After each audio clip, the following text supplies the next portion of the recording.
আজকে আমি পাঙ্গাস মাছ দিয়ে পুঁই শাক রান্না করব। এখানে কিছু মাছের মাথাটা নিয়েছি, কাটাকুটা ভেঙে চুরে রান্না করব। আর এই মাছটি আলাম আলাম করে পরে ছেড়ে দিব পুঁই শাক দিয়ে রান্না করার জন্য। মাছগুলো আমি ভেজে নিয়েছি। এখন চলো ফ্রাই প্যানে পেঁয়াজটা ভাজা শুরু করে। তো আমি পেঁয়াজটা ছেড়ে দিলাম, পেঁয়াজ মরিচ দিয়ে দিলাম। তো ভেজে নিব, ভেজে নেওয়ার পরে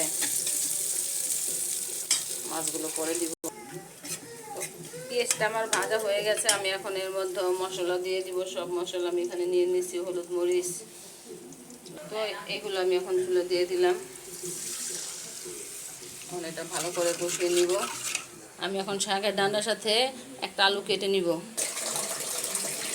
তো শাকের ডাঁটাগুলো আমি কেটে ধুয়ে নিলাম, সাথে আলুগুলো ধুয়ে নিলাম। এখন মশলা কষিয়ে মশলার ভিতরে দিয়ে দিব, ছেড়ে দিব।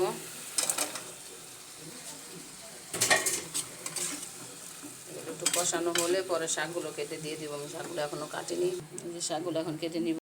তো আমি এটাকে আবার লাড়াচাড়া দিয়ে দিব। এখন কষানো হচ্ছে, কষানো হলে এর মধ্যে মাছগুলো ছেড়ে দিব, মাছের মাথাগুলো একটু পানিও দিয়ে দিব। এই মাছের মাথাটা দিয়ে দিব। এখন এটা হলো পাঙ্গাস মাছের মাথা।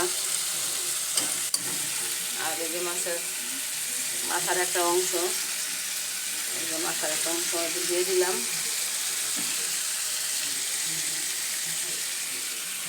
এখন একটু পানি দিয়ে দিব। পানি দিয়ে দিলাম, এখন একটু নাড়াচাড়া করে দিব। এখন এটাকে একটু ভালো করে কষিয়ে নিব। এখন ঢেকে দিব। কিছুক্ষণ ভালো করে কষানোর পরে এর মধ্যে শাক দিয়ে দিব। তো শাকগুলো ছিঁড়ে ছিঁড়ে নিয়েছিলাম শুধু ডাঁটার থেকে। এখন আমি শাকগুলো ভালো করে ধুয়ে নিয়েছি। এখন শাকগুলো আমি এক পিস করে বেছে নিব, কারণ আমি শাকগুলো আগে শাকগুলো ধুই, পরে ভালো করে বাছি, ছিঁড়ে ছিঁড়ে ধুয়ে নিই। আমি এভাবে শাক ধুই যেন আমার একটু সময় লাগে শাক বাছতে, শাক খেতে, যার জন্য আমি শাকটা একটু কম খাই। আমি শাকগুলো সবগুলো ধুয়ে নিব, তারপর আমি শাকগুলো পরে কেটে নিব, তারপরে তরকারিতে দিয়ে দিব। তো গাইস, শাকগুলো আমি এখানে ধুয়ে ধুয়ে রাখছি।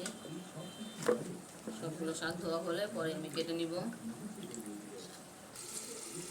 তো গাইস, কতক্ষণ পরে চলে আসলাম। এখন একটু ভালো করে নাড়াচাড়া দিয়ে দিই, দেখি কতটুকু কষানো হয়েছে। নাড়া দিয়ে দিলাম। আমার শাকগুলো এখনও ধোয়া শেষ হয়নি। আমি এখন শাকগুলো একটু বাকি আছে, ধুয়ে আসবো। শাকগুলো অর্ধেকটা ধোয়া হলো, অর্ধেকটা হলো ধোয়া, আর অনেকগুলো বাকি আছে।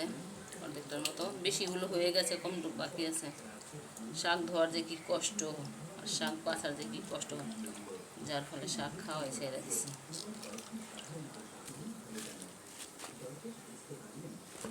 তো গাইস, ফাইনালি আমি শাকগুলো বেছে নিলাম। আমার বাছা হয়ে গেল, ধোয়া শেষ হয়ে গেল শেষমেশ। এখন ধুয়ে ফেলে এখন ধোয়া বাদ দিয়ে এখন কাটাকাটি শুরু করে দেব। তো ওটার পানি টেনে গেছে, ডাঁটাগুলো ভালোই সিদ্ধ হলো। এখন আমি একটু পানি দিয়ে দিব। তো একটু পানি দিয়ে দিলাম। একটু বলক আস্তে আস্তে আমার শাকগুলো কাটা হয়ে যাবে।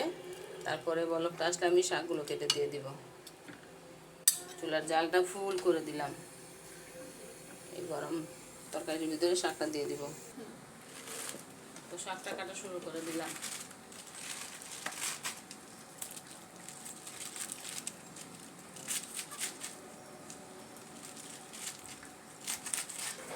তো ফাইনালি শাকগুলো ধুয়ে মেজে কাটাকাটি হয়ে গেল। এখন আমি শাকগুলো চুলা দিয়ে দিব।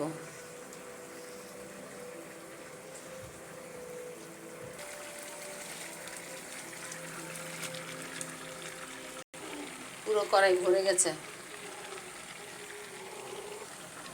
এটাকে আমি আস্তে আস্তে একটু একটু করে নাড়াচাড়া করে দিব, যাতে একটু একটু করে উনে কমে যায়।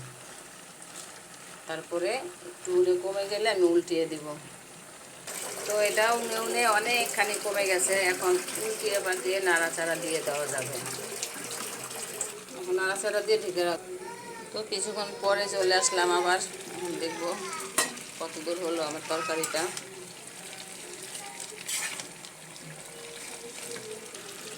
এটাকে ভালো করে নাড়াচাড়া দিয়ে দিলাম। এখন এর মধ্যে আমি মাছগুলো ছেড়ে দিব।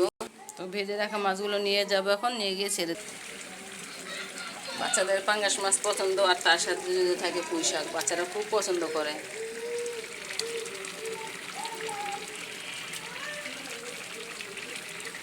তাই বাচ্চাদের পছন্দ আজকে আমি পাঙ্গাস মাছ দিয়ে পুঁই শাক দিয়ে রান্না করলাম। মাছগুলো দেওয়া হয়ে গেল, এখন আমি এটাকে কিছুক্ষণের জন্য ঢেকে রাখবো। তারপরে মাছটা হালকা একটু ভিজা ভিজা সিদ্ধ হয়ে গেলে নামিয়ে নেব। তো কিছুক্ষণ পরে চলে আসলাম, দেখি আমার তরকারিটা কী খবর। আমার বাচ্চাদের স্পেশাল তরকারি পাঙ্গাস মাছ দিয়ে পুঁই শাক। তো গাইস, হয়ে গেল আমার তরকারি রান্না। তো আমার ভিডিওটা ভালো লাগলে লাইক কমেন্ট সাবস্ক্রাইব করে দিও। কোনো ভুল যদি হলে ক্ষমা করে দিও। আল্লাহ হাফেজ।